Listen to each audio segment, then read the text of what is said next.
I'm not a racist, preach the teacher. You still they never had this. Number one, them wanna run about the gun. I wasn't licensed to have one. The minute they see me, fear me. I'm the epitome, a public enemy. Use, abuse, without clues. I refuse to blow fuse. They even had it on the news. Don't believe the hype. Don't believe the hype. Don't believe the hype. Back when I wrote y'all, yes. Sam in Texas, holding on. Welcome. Thank you for calling. Hey, Karen. Hey, Karen. How are you? How are you? Oh, you can Sam, hear me okay? I can. Welcome. Good.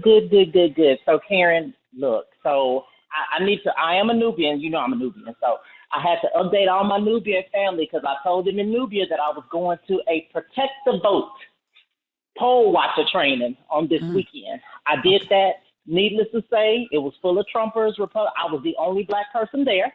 What? So the Nubian wait. So how did you get the information, Sam? Oh, I signed up for, I think it was whatever the Trump things that they have, and they send you texts of all these events that they have going on.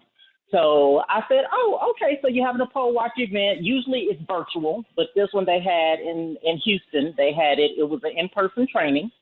So I went to this in-person training, MAGA everywhere. It probably was about 60 of us in a conference room. I was the only Black person there. There were a couple of, I was sitting next to a Hispanic lady. There was another Hispanic guy. There was a Middle Eastern guy that was there.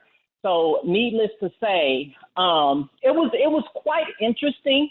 But was it crowded? Was it crowded? How many people would you say were there? It was about 60 people. Okay. It was about 60 people there.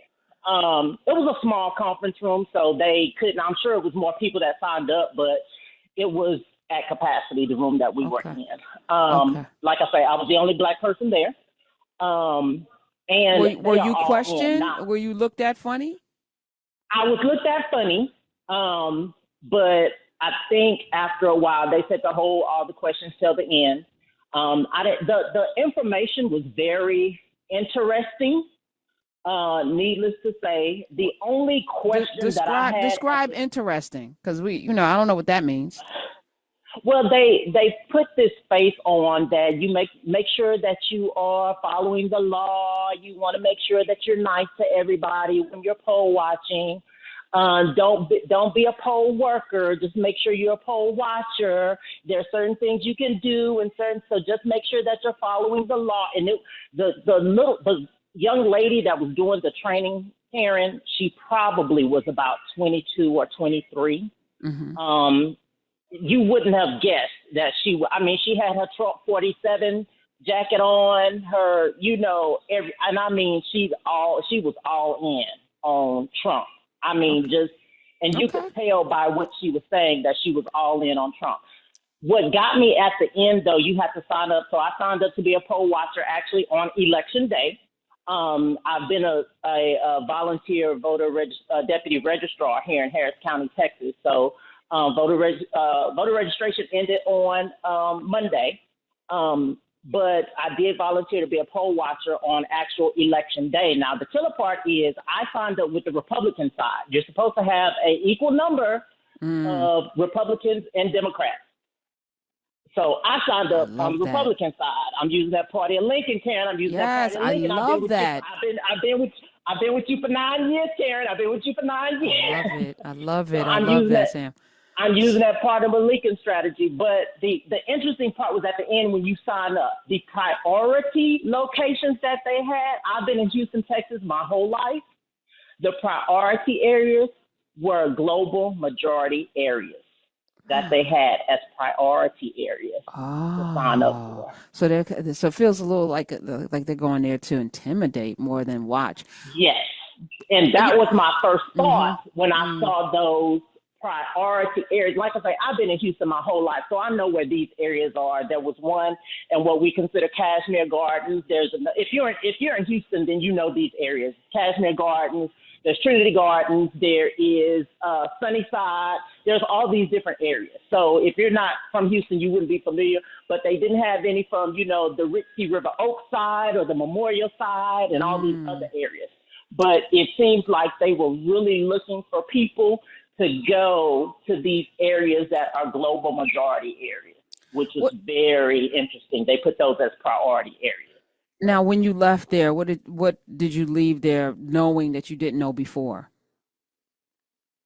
I left it. I kind of knew what I was getting into. And let me say I was anxious going there because I knew the crowd that was going to be there. Mm-hmm. Everybody was cordial.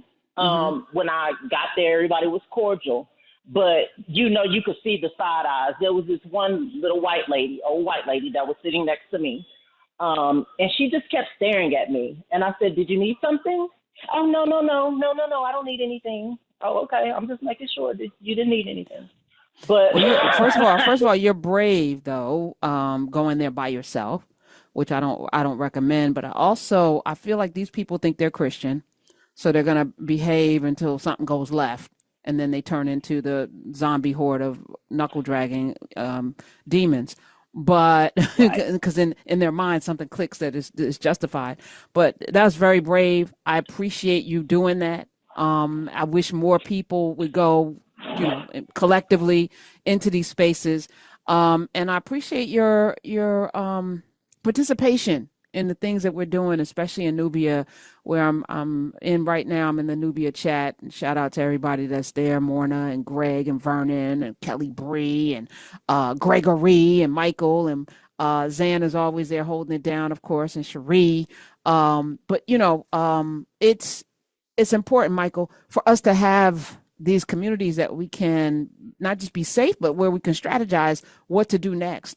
My days are cooler, nights are warmer, and I put the blame on you.